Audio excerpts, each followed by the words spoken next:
welcome to 27 Minutes here on WJTS 27. I'm Kurt Gutgsell. A 60-foot Pioneer Flatboat will travel down river this fall in honor of President Abraham Lincoln's upcoming 200th birthday. They kicked off the journey on Tuesday. The ceremony and cast-off for the Lincoln's Journey of Remembrance was held this past Tuesday on September 9th. The trip, which would take a flatboat from Rockport, Indiana to New Orleans, Louisiana, in remembrance of a similar trip that Abe Lincoln took in 1828. Numerous amounts of people came out for this historic event, including children who got off school around Spencer County. The ceremony itself featured a good number of speakers, including Richard Murdoch, the orator of the state of Indiana, who spoke a little bit more about the history of Lincoln in this area and the historical importance of this trip.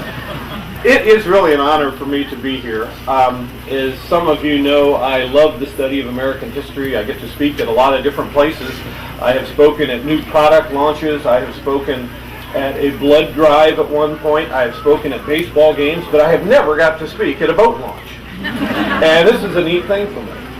Just last week, ironically enough, I was standing in a line filling plastic bags with supplies for the hurricane victims. And next to me, it turned out, was a state representative from the state of Illinois. And we began talking for a few moments, and I explained that I happened to work in the State House, and she explained she worked in the State House, and then I told her I'd been to Springfield, been to that wonderful new museum for Abraham Lincoln, and then she said, "Oh yes, we're very proud of Abraham Lincoln. We call him our own." Oh, no, that would not do. Wrong thing to say. So I pointed out to her how Mr. Lincoln had had his formative years here in Spencer County in southwestern Indiana, and I left her with no doubt that it was Indiana that made Abraham Lincoln and Abraham Lincoln that made Illinois, in that order.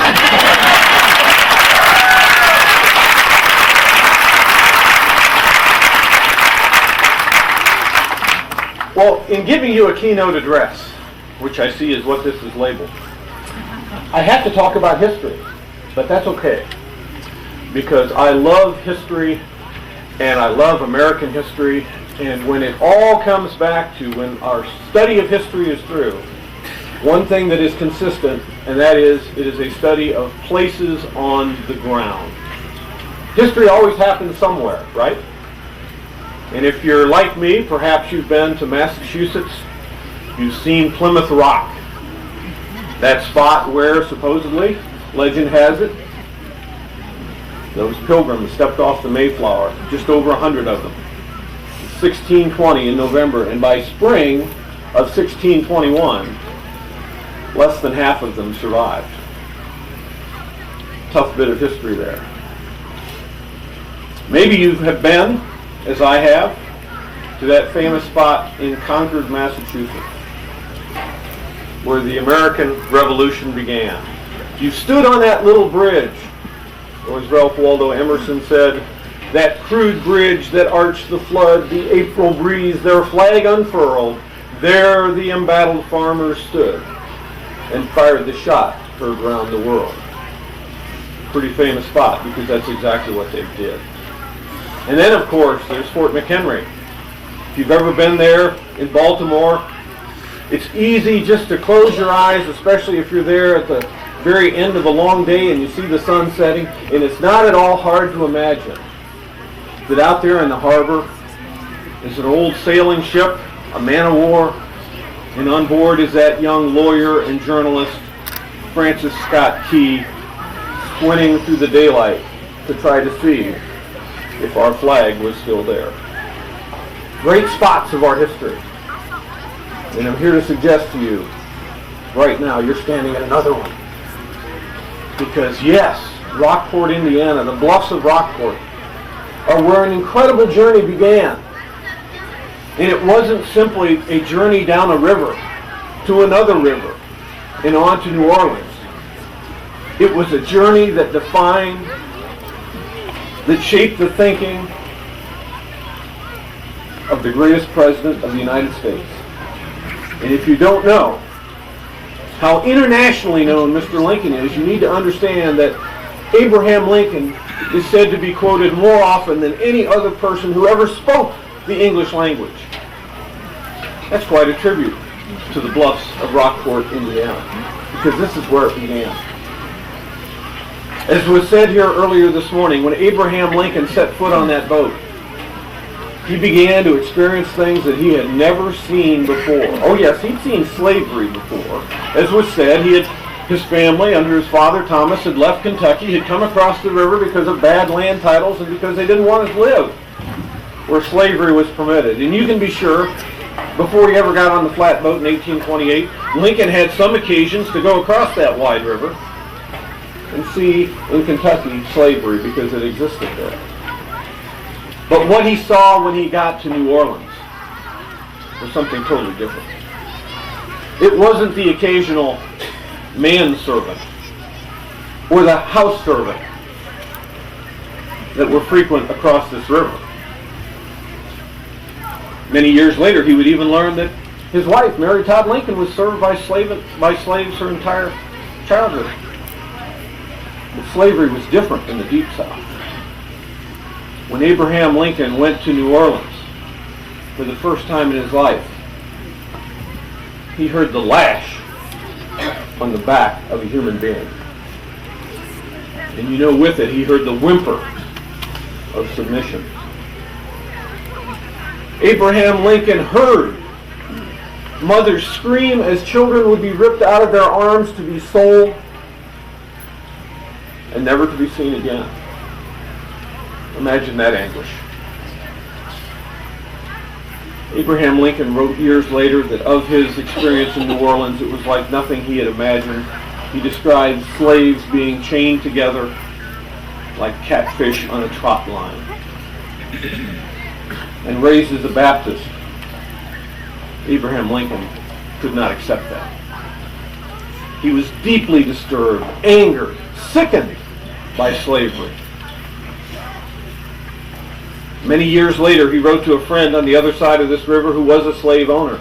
The friend had written him a letter and said, you don't need to worry about slavery. It's not up in Springfield, Illinois. Don't bother yourself with it. It doesn't concern you. And Abraham Lincoln's response to Joshua Speed was, how can something that is not a part of me make me so miserable? He could not escape it. He could not escape it. And yet, oddly enough, Abraham Lincoln lived in a great paradox. He suffered what I suppose our 21st century pop psychologists would call a moral dilemma. Because he hated slavery to the core of his being.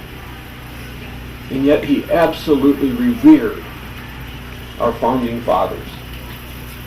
He saw in the American Constitution and in our laws something that he thought was going to uniquely guide the world through great American leadership, not just in his time, but over the centuries.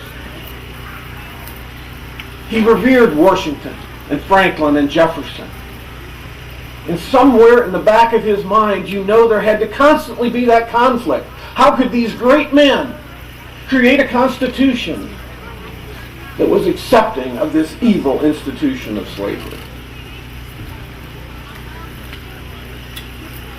Even as he got off the flatboat in New Orleans and experienced it and came back by walking and by steamboat in Rockport, that young man had that on his mind. How could this conflict exist in this divinely inspired nation? Not long after that, of course, Lincoln did leave to go to Illinois. At the age of 23, for the first time, he ran for state representative, and he lost. But he wasn't deterred. He owned a business, started practicing law on his own, just got the Blackstone Law Journal, started reading it, teaching himself. A few years later, he was elected to the Illinois State House. In 1846, he was elected to the United States Congress. Served 2 years, one term, and by his own account, did little good. In fact, he had angered enough people with his opposition to the Mexican War that he realized he couldn't even win a primary back in his own district, so he didn't even run for re-election. Abraham Lincoln was probably set to just kind of disappear from the pages of history if it had not been that events concerning slavery began to overtake his time in our nation.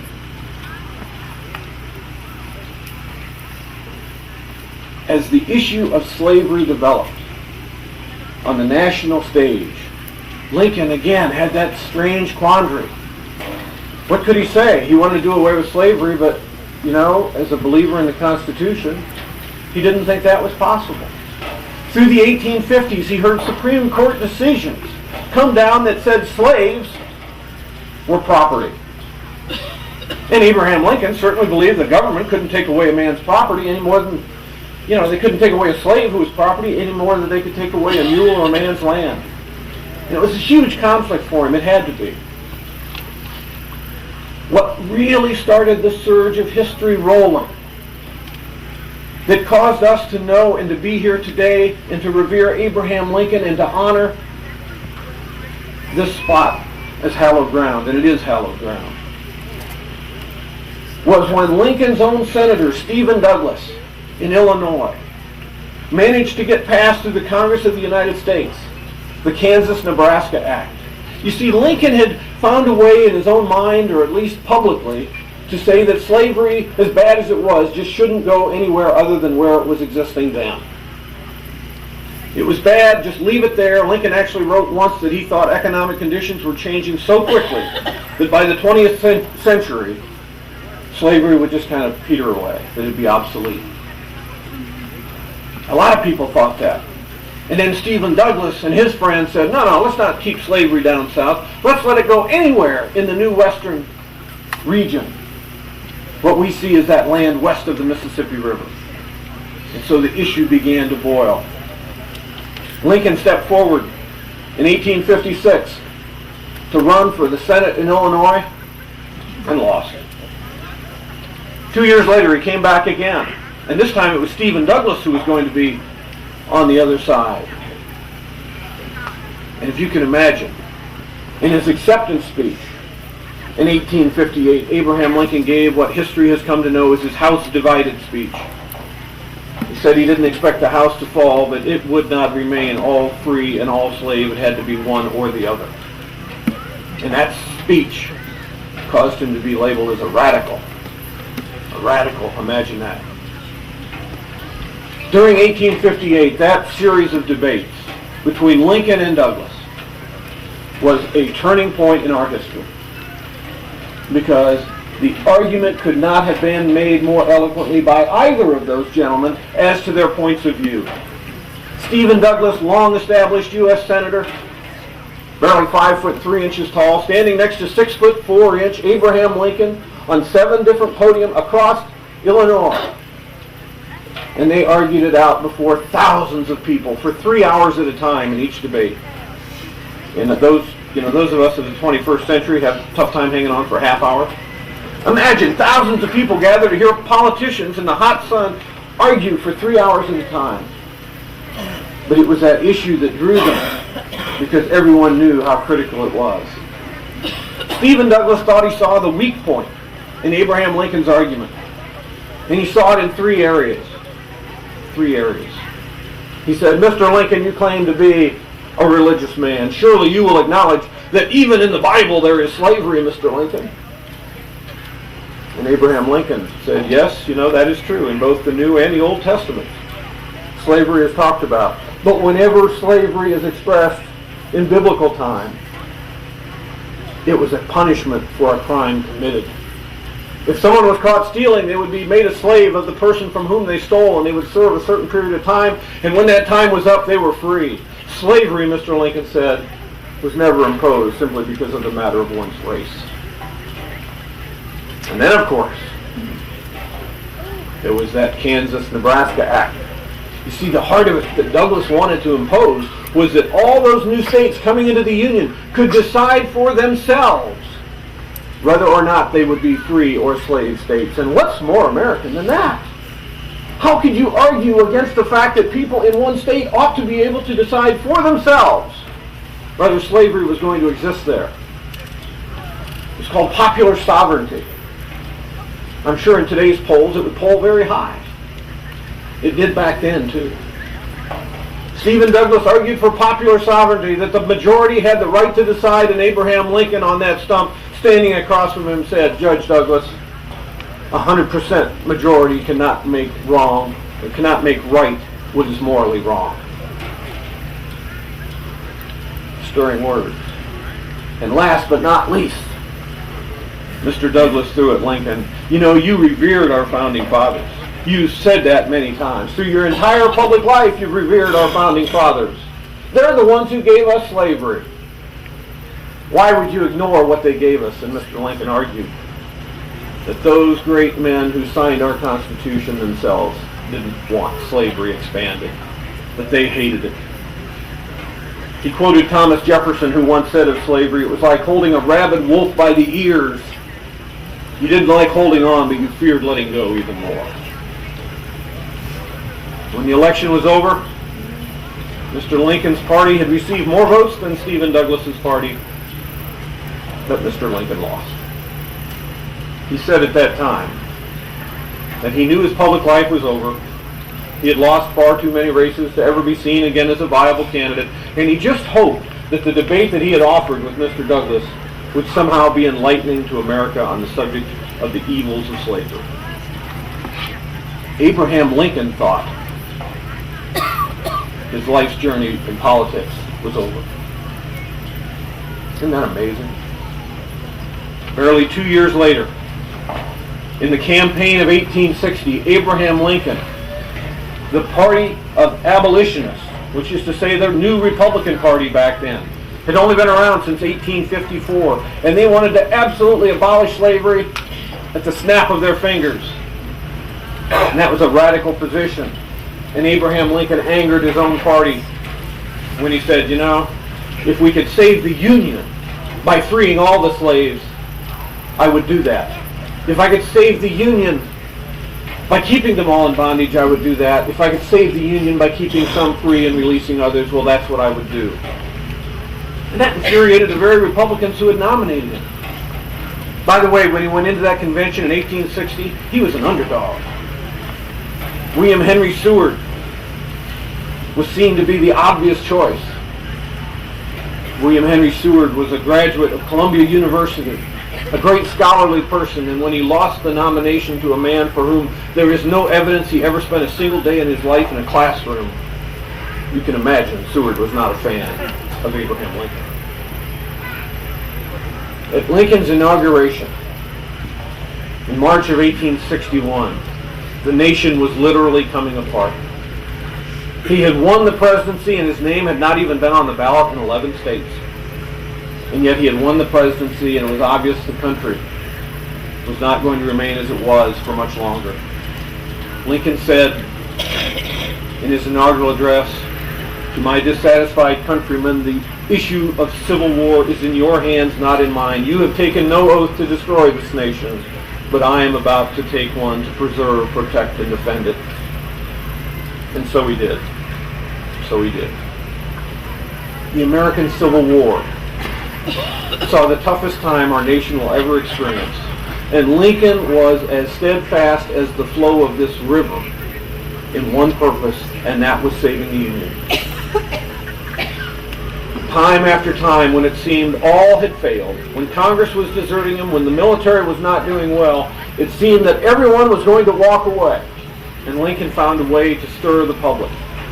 And in one of those times, his second address to Congress, he said this: "The fiery trials through which we pass shall forever light us to the last generation. We shall either nobly win or meanly lose this, the last best hope of earth." The journey that Abraham Lincoln began on this river did not end in New Orleans. Some might argue that how it moved him and how it stirred him and how it affected his life, that the journey actually ended on Good Friday in the presidential box at Ford's Theater, because John Wilkes Booth hated slavery. Hated Lincoln for Lincoln's hatred of slavery. Today in America, when we look across our country, we see issues that divide us. We see moments when we think we can never get along. We see times when we think all must be lost. And at those times, I think if Abraham Lincoln were walking the bluffs of Rockport, he would simply say this: the fiery trials through which we pass shall forever light us to the last generation. We shall either nobly win, or we shall meanly lose. This, the last best hope of Earth. Thank you. Abraham Lincoln's original flatboat journey in 1828 took him 3 months to make the trip down river, hauling a load of produce for a local merchant. He received $24 for his work and was guaranteed a return passage to Indiana. It was on this trip that, upon arrival into New Orleans, Louisiana, Lincoln saw the brutality and true evil that was in slavery. Lincoln's Journey of Remembrance flatboat is scheduled to arrive in Rock, Illinois today and will cast off tomorrow afternoon and arrive in Elizabethtown, Illinois. For WJTS, I'm Peter Marshall. A little bit closer to home, the JCAC hosted the 15th Annual Juried Art Exhibit. The Krempp Gallery at the Jasper Arts Center held a reception and award ceremony for the 15th Annual Juried Art Exhibit this past Sunday. We managed to speak with a few of the artists about their work and influences. Well, I've always been a painter. I just recently moved to Indiana a couple of years ago and had to rediscover painting all over again. And I have been more and more interested in the structure of the painting itself. I've started doing triptychs and exploring big, bright colors. And there are a lot of abstract qualities in my work as well as being sort of realistic. I'm interested in light and color, and can get involved now in very simple things like a book lying on a table, a glass of water, just writing on the book. My father was an artist. He received a painting degree in Iowa in the mid-50s. And basically he got me interested in art, concentrated on it in high school, and when I went to college, I started working on an architectural degree and became an architectural modeler. And after that, I decided I wanted to go to school more, so I received a master's degree in painting. And after I got out, I started making sculpture pieces, which are very architectural in nature. I've been painting and drawing pretty much all my life. Been doing a lot of animals lately. They seem to be just sort of the plot of my work lately is animals. I've always loved looking at art. When I was a kid, I went to a Van Gogh exhibition and just fell in love with it. I've loved being outside. I do a lot of landscape art. It's just a way of thinking about things, of existing in the universe. You go out and you see something wonderful, and it's a way of sort of registering it, understanding it better as you paint it. My influence have primarily been architecture, but then also building some content and idea into it. I draw on a lot of different mechanical processes, weights, pulleys, sailing ships, all different kinds of things. I like sort of the mechanical linkage between beams and ropes and chains and everything else, and then build some ideas into it on content that's based on people, humanity, different ideas, human relationships mostly. I'd say my main influence has been like sort of natural studies, natural specimen studies from like early 16th century, really, like Albrecht Dürer and even Leonardo da Vinci. Just really into like science and nature studies. The 15th Annual Juried Art Exhibit is open September 3rd to the 29th at the Krempp Gallery in the Jasper Arts Center. For WJTS, I'm Peter Marshall. That will wrap up this edition of 27 Minutes here on WJTS 27. For the entire crew, I'm Kurt Gutgsell. Have a great night.